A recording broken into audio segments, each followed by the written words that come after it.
Flip to Freedom, episode number 6. Hello again, this is Sean Perry, and I'd like to welcome you to Flip to Freedom podcast. This is episode number 6, and I'm here to help you escape the 9-to-5 and live the lifestyle of your dreams by learning how you can make a fortune flipping properties in your spare time, even if you're just getting started today. Now, in this episode, I'm going to continue our discussion about the 7 effective steps to wholesaling, and we are going to get into the art of finding a motivated seller. This is a in-depth discussion that we'll talk about exactly how we find sellers. So remember, listen, if you want to go to our website and download my free comprehensive blueprint on how you can quit your job in 19 weeks or less, please visit flip2freedom.com. I'm telling you, we've got unbelievable reviews on this book you can download for free, and I know you'll enjoy it. It's absolutely comprehensive. It's the most detailed I think I've ever seen on the internet for free. So definitely go to flip2freedom.com and you can check that out there and see how you can download it. Now, we also talked about, like I said, the 7 effective steps to wholesaling. Now, you can go back to, I believe it's episode number 2 and episode number 4. Episode number 2, we talk about the 7 steps. Episode number 4, we get into setting up your business and marketing for buyers. You can go back and listen to those on the website. Now we're going to get into marketing for sellers. Now, the 7 effective steps for wholesaling are this. First one is setting up your business. Next one is marketing for buyers. Next one's marketing for sellers, then getting the contract and negotiating to getting the contract. We'll get into that in the next episode. And next one's opening escrow, selling the property in hours, not days, and assignment versus double escrow. What should you do, and how do you get that done? All right, so let's talk about the 7 effective steps, which is marketing for sellers. Now, this is the whole aspect of your business. I don't know. This is the whole deal, I guess you could say. Getting leads, people to call you that are motivated to sell their property is the absolute key to this business. The more leads you get, the more money you'll make. Give you an example. Let's say you're getting person A and then person B, and person A goes out and they get 25 leads over a 6-month period. Either knocking on doors, whatever they're doing to get leads, but they get 25 leads over a 6-month period. And out of every 25 leads you get, you end up getting roughly 1 deal. That's how the numbers end up working out. So for every 25 leads, you'll get 1 good deal out of it. Now, that one person, he's going to get 1 deal over a 6-month period. Now, let's say you, person B here, you turn around and you get 25 leads in a week. Well, obviously, you're going to get more deals than the person A will get, because you're going to turn around and you're going to go through and talk to more leads to get to that 1 deal than person A will be. So the trick. The name of this game is how many leads can you get and how fast you can get them. The more leads you get, the more money you're going to make. It's just like sifting through gold. The more you sift, through all the dirt and all the junk and all the crap, or whatever, you're going to find those gold nuggets, and those gold nuggets are what's going to make you rich. Now, the idea also, too, is because your goal is obviously to quit your job, and you want to do this on a part-time basis, is to be able to have the leads to come to you so you're not having to spend the time and energy going out chasing after them, which is very difficult if you're working a full-time job. The idea is to have the leads come to you to where you can call the people back when you get home from work. You can call them back on a weekend. You can call them back, on your lunch break, and then you can set appointments for the weekend or when you get off work. So now let's get into this. The 3 absolute best ways to get motivated sellers to call you is, number 1 is direct mail. Number 2 is internet marketing, and number 3 is Bandit signs. Now, we'll get into detail on this here shortly. Now, what are you looking for in a motivated seller? Well, I'll give you an example. From an internet lead today, a lady called. She has a house that she bought in 2006 for cash. She bought it for $100,000. She called up. Actually, we got an email that came across my phone. I did some research on the property real quick just to see if there's, basically an idea of what the value is in the area, what type of properties are selling, and I wanted to know who owned the property before I talked to them. And I did that real quick online. And so I called her up.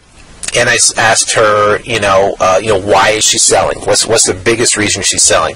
And she said because her son is living in the property, and there was a plumbing leak. They had to pay money for the plumbing leak. They had to pay money to go get it all dried out. There might be potential mold in there, so it might cost more money to try to get the mold out. And she said she's just out of cash. She just doesn't want to pay for it anymore, and she just wants to be done with the property. So the funny thing is, she said, listen, I just want to find someone that will buy this house. And, if you come out and you look at it and you want to buy it, I'll just sell it for anything, she said. And, now that's a motivated seller. Now, what is not a motivated seller? And not a motivated seller is someone comes up and they either comes in through a lead through either the direct mail, Bandit sign, or internet marketing, and you talk to them on the phone. They go, well, I'm just looking to move down the street to a bigger house. Well, that's not a motivated person. You're looking for motivation there for someone, and the motivation can either be through financial distress, whether they're behind on payments, they're going to lose the house to foreclosure, they need cash quickly, they just need to get out of it. Like in this situation, she wanted to get out of the property as fast as possible because she didn't want to deal with it. Her son was going to move with her, the property is going to be vacant, and she didn't want to have to deal with it anymore. The other thing you're looking for is physical distress. Now, I've purchased properties where the seller is not financially distressed, but the property is completely a mess. I mean, completely trashed because they either had a renter in there or something happened, or they inherited the property, but they could not, had the wherewithal to turn around and try to hire a contractor and get the thing fixed up. So basically, that's it. You're looking for motivation in the seller. And you can do that by once you start talking, to these leads that are coming in, you'll get real quick on understanding who's motivated and who's not. Now, don't waste your time on someone that's not motivated, because in this particular, we're looking for deals that either have equity or they're just something is they just want to get out of this property for some reason. They just want to get out. So don't waste your time with leads that are dead leads. They're just not motivated at all. Now, what's a deal? Yeah, I remember when I first started in real estate, a handful of years ago. I looked at anybody who wanted to sell their property. I thought it was a deal. Holy cow, it's a great deal. $10,000 in equity, $15,000 in equity. Holy cow, they're selling it below market. That's a deal. Well, I'm telling you right now, that's not a deal. So let's look at what is a deal. First one is the property must have equity. Now, what's equity? How much equity does a property have to have? Well, we have a simple formula that we use, and quick and dirty, I can do it in my head real quick, and I can kind of calculate or whatever, and figure out exactly where we need to be or what I need to offer on a property that I know I can make money on a wholesale basis. Here's the formula. Property has to be at 70% of the after repair value, less the fix-up cost, less the repairs, less any profit we want to make, equals the offer price. Okay, let me give you an example. Let's say theoretically we have a $100,000 house. $100,000 house, right off the bat, 70% of $100,000, $70,000. And $70,000 less repairs. When I'm talking to a motivated seller, I will ask them, say, give me a ballpark price of what you believe the repairs are.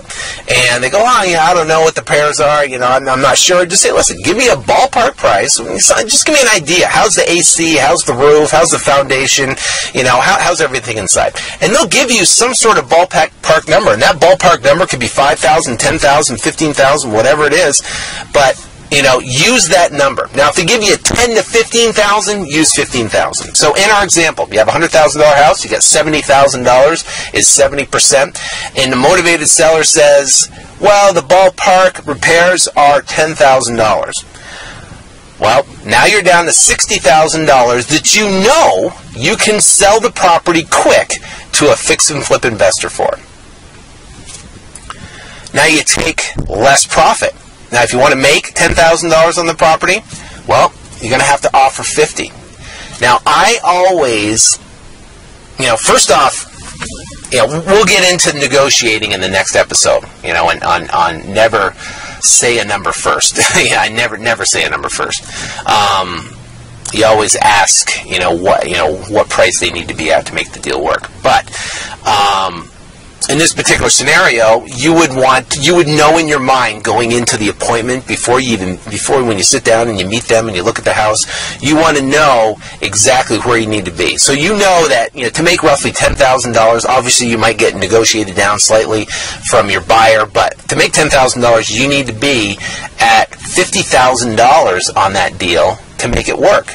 So let's say you buy it at $50,000, you turn around and sell it, put an email out to your buyers, and you sell it for $60,000. You make $10,000. The buyer comes in, he buys it for $60,000. He puts the $10,000 of repairs into it, and then turns around and sells it for $100,000. By the time he pays realtor commissions, holding cost, electrical cost, fix-up repair, all that, seller concessions, everything that's involved in buying and renovating a property, he could walk away with, anywhere from $10,000 to $15,000 if he does it right. So that's when you're looking for equity, that is the formula. 70% less repairs, less profit equals the offer. Now the next one is what we call the super wrap retail. And you've probably never, ever even heard this before. Now, if you listen to some of these other podcasts and you'll go online and you look for, courses and stuff like that, people talk about short sales and, oh my gosh, short sales are the thing, or bank REOs are the thing to do. I do them, because we get leads that come in that are short sales, but I don't like them. That's not what I target. Don't do any short sales. I hate short sales. They take too long. You have to deal with a bank. It's unpredictable. Don't like it. REOs, same thing. Don't like it. I just, you can put offers on all these REOs all over the place. You put earnest money down. You negotiate with the bank, and it's just a lot of games. Now, I know there's people making a lot of money doing REOs. You can do that to supplement deals coming in if you'd like, and we can talk about that in the next future episodes coming up and exactly how to do it, because we definitely do it, but it's not the core of our business. But the super wrap retail, let's talk about the super wrap retail. Super wrap retail. The super wrap retail is when you have a lead that has little to no equity, but they have a good loan. Good loan meaning they have a loan in place. It's a 30-year fixed. They're at anywhere from a 4 to 6% interest rate. Their payments are below market rent, and they're motivated enough where they would take just a couple $1,000s, to be able to buy the property. These are huge. You can make $10,000 to $15,000 on these type of properties all day long, twice on Sunday. And they're a lot easier to do because guess what? You don't have to, the buyer doesn't need hard money. There's no qualifying for a loan. There's none of that. It's great. So let me give you the anatomy of a super wrap retail. You find a property, theoretically, let's say it's worth $100,000, theoretically. And the seller owes $90,000. Okay? And let's say they have a loan in place and their mortgage payment is $500, and their mortgage, interest rate's 5%. I'm just making up numbers. It's a theoretical example. Whatever. So anyways, So worth $100, they owe $90,000, and they have a good loan in place. You know, payments are $500. All right, now go to that motivated seller and say, listen, I'll give you $3,000, $2,000, whatever. But what I'd like to do is keep your existing loan in place for 1 year. I want to keep your loan in place. My fault. Back up. I want to keep your existing loan in place for 3 years. I want to keep it in place for 3 years, and we want to be able to take over those payments and make those payments. Now, what we do is get that under contract. We negotiate that deal, get that deal under contract. Now, we're going to have a contract that says that we're going to purchase the property for $93,000, of which $3,000 goes to the seller, and the $90,000 we're going to take subject to the existing loan. We're going to buy it subject to. Now, what we do is we take that contract and we give it to the title company. And there's two ways to basically buy the property. We do everything through a title company or a closing agent. It's the best way to do it. When someone just signs you over the deed for $3,000, I don't like that. I want to make sure we got clean title. I want to make sure the whole thing is completely wrapped up tighter than the drum. So what we do is we give that contract to the title agent, and there's two ways to close it. Number one is where we get the title to the property, and we set up a servicing company that will service and collect the payments, and then they in turn will make payments directly to their bank. It's all audited. You have a payment history, and it's done through a third-party company. And that's when you actually get title to the property. Now, we only typically get title to the property if it's a short term. Let's say we have a property that we're going to do a flip on, we're going to do a renovation on, or we're going to sell it to someone that's going to do a renovation on.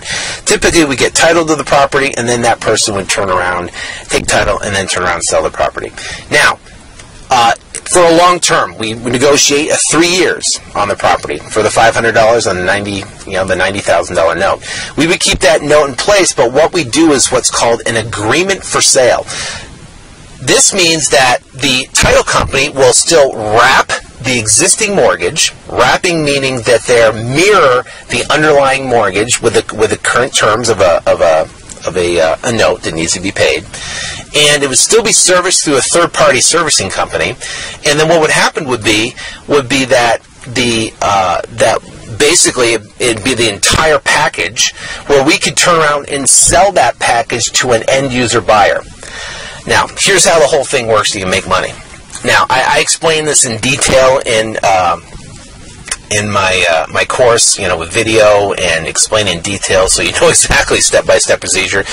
Just explaining here on a podcast is very difficult. But anyways, the bottom line is, so we tie the property up for $93,000, of which $90,000 is existing loan with $500 payments. We give the seller $3,000. We turn around now and we market and we find buyers that are looking for seller financing. We can find those buyers off Craigslist, the internet. We can market for them, put signs all around the house if we want. But what we're doing now is we're looking for someone to put $13,000, $14,000 down on the property, and then we can assign them our purchase contract.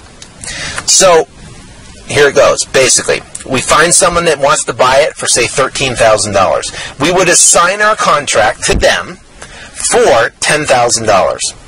Now, they have the right to purchase the property for $93,000, of which $3,000 goes to the seller, $90,000 loan stays in place. Now, we set this all up through the closing agent. They prepare all the documents for us. They get everything ready for us. The new buyers would get insurance on the property, so they would be covered, and everything's set up. And the new buyer would make payments directly to the servicing company. The servicing company would make payments to the mortgage, and that would be done over a 3-year period. Now, we don't need any more documents from the seller because they sign up everything up front.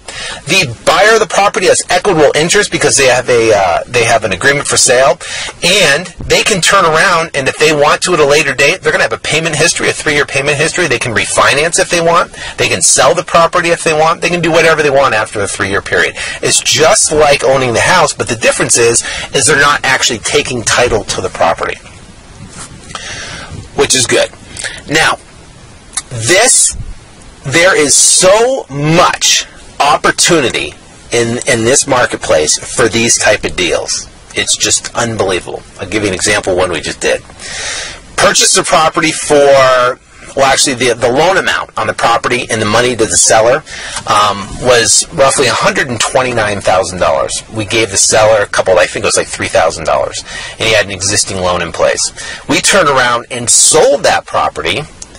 I think it was like $145,000. And we made the difference in between. The buyer came in, they put a down payment. Now the house is even listed on the MLS. It was listed for like $134,000. And we were literally buying it for $129,000. So there's basically a $5,000 spread. We turned around, we negotiated to keep his loan in place, kept his loan in place for a 3-year period, and then we turned around and marketed and sold that property to a buyer, to an investor, who put the down payment down, paid off, the money paid off this guy, kept the loan in place, paid the closing cost of title, and then we were able to net the difference, which is roughly a little over $10,000 on that deal. Now, like I said, those deals are plentiful.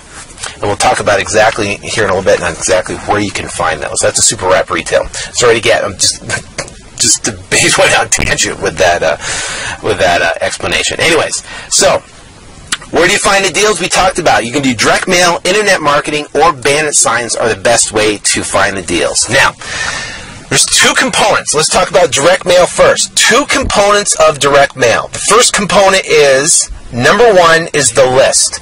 The list is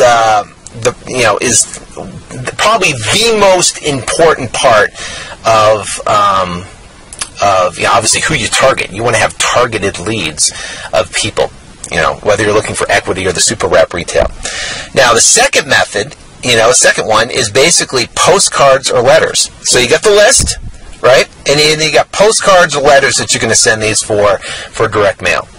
Now, what are the best lists to target that have equity deals?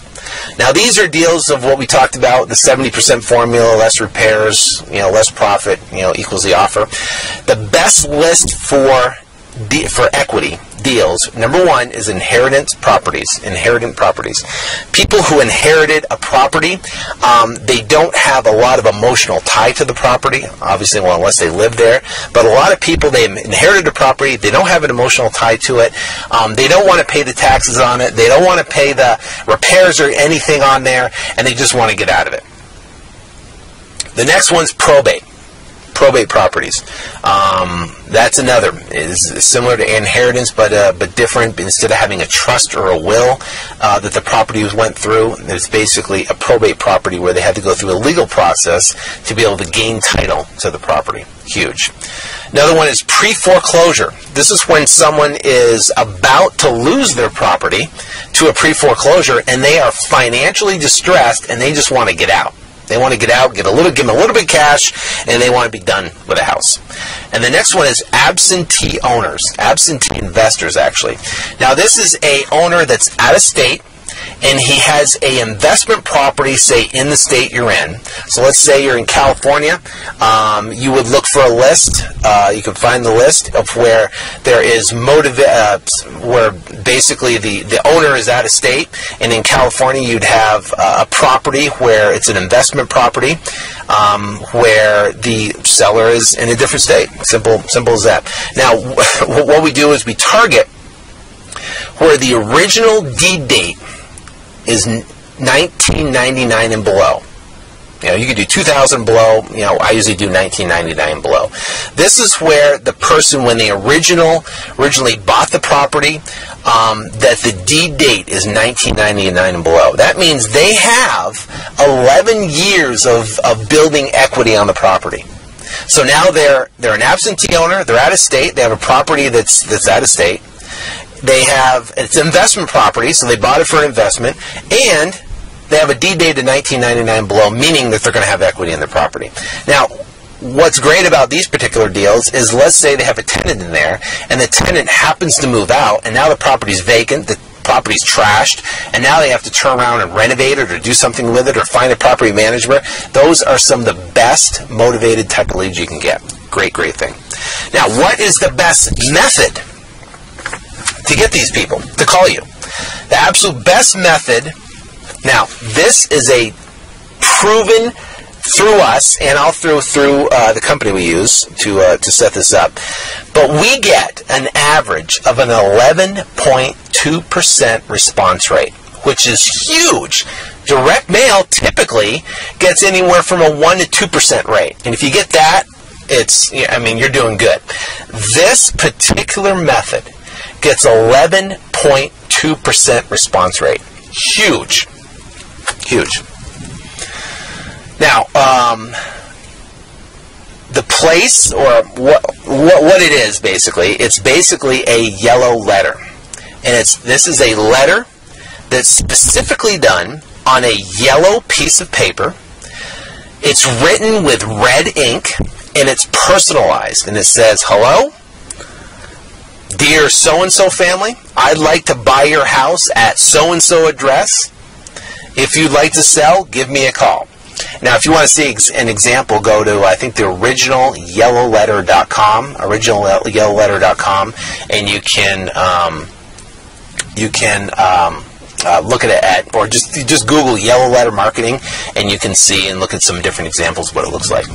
So yellow letter is huge. Now, before I go on further, I also I wanted to tell you where you can get these lists. A company called, well, actually, you know what? For the inheritance list, you can go to usleadslist.com, usleadslist.com. You can just Google that as well. You can look there.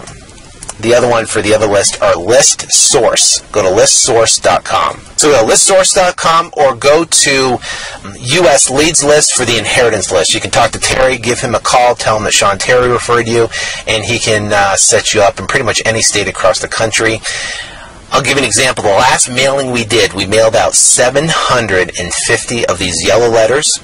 We got an 11.2% response rate on them, and we closed 3 deals. Total close to $45,000 in profit off these 3 deals. So we love the inheritance list from US Leads List. Okay, so that's where you can find them. Now, what about the super wrap retail? Where's the best list you can target for them? Still, yellow letters is great. You can do that. But the best place to find the list for expired listings, for super wrap retail, is expired listings. You can go talk to your local real estate agent, and what they can do is they can go on the MLS and they can pull all the expired listings in a particular pocket where you want to buy properties at, where you want to purchase. Now, some of the best properties to work with are properties that are newer properties, that are nicer properties, that don't need a lot of work. Because remember, you're going to be selling it to an end-user retail buyer that is looking for seller financing. All right, so that's just direct mail. Now, let's get into internet marketing. Now, we talked about, I think it was in episode number 4, we talked about marketing for buyers. Now, it's a similar thing to that, marketing for buyers. It's internet marketing. It's basically setting up a website. It's a squeeze page website where basically someone will hit the site. They have nowhere else to go but to put in their information into a contact form. Now, what we use is Aweber, and Aweber allows you to easily make a form, and a form is where someone can put their name and email in and information in, and they can just enter that, and as soon as they click submit, you will get an email directly to your phone or to your email with all the information they submitted. Now, on our websites, we have, it's just real simple. We have actually a video of me actually doing a testimonial with a seller that we recently purchased a property from. Now, the best ways to get instant traffic to your website is through Google AdWords, is number 1, Yahoo Search Marketing, and Microsoft Ad Center. Those are all what's called pay-per-click marketing.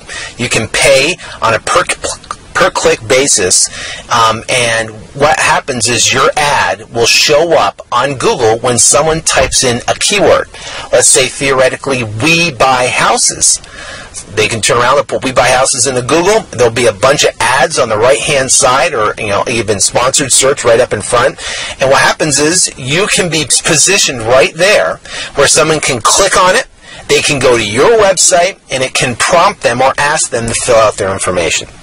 Now, the websites we use get roughly about almost a 20 to 25% conversion rate is what we typically get on our squeeze pages. So that means every whatever, every 100 people that hit the site, 25 of them will get leads that actually that convert. And then we purchase actually a lot of properties off of Google advertising.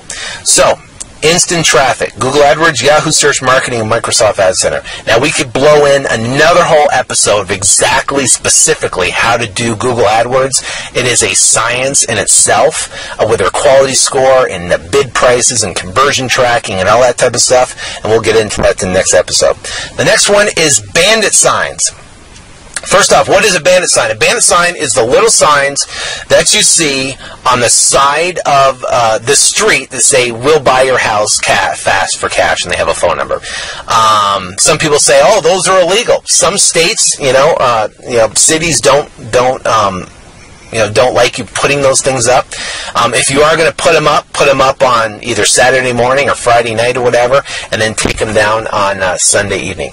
But I'm going to tell you right now, they are a huge, massive source of leads. What you typically do is you can go and get white, just regular white or yellow corrugated signs. Just draw handwritten, just with a big black Sharpie, "Sell your house fast for cash," and then your phone number. Now, what we do is all the phone number on the websites, the phone number in the yellow leather, or phone number on our Bandit signs that we do, all go to what's called an eVoice account. eVoice, they charge us for a local phone number about $4.95 a month, which is unbelievably cheap. And what it does is someone leaves a voicemail on there, they will shoot you an email with an MP3 file. Now, I have an iPhone, which is great. You'll get that email. It comes across your phone with an MP3 file. You can just open it up, you can listen to it, and you can call the people back right there on the spot if you'd like, if you have the time to do it. But go to evoice.com. You can check that out. I'll put that in the show notes, so you can click the link on it. If you're driving, don't worry about it. So I'll put that in the show notes for you. And like I said, it's $4.95 a month, and it captures all of our leads that come in. Now, what should you write on the things? The best that works for us is "Sell house fast for cash," and then put your eVoice phone number, local eVoice phone number on the bottom, and that's it.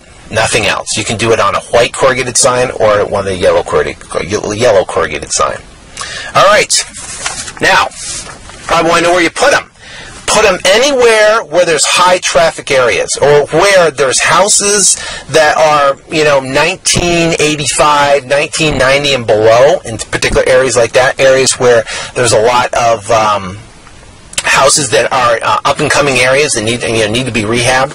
I will put them all around those areas if you like. You get, you'll get a lot of properties of people who live there forever, or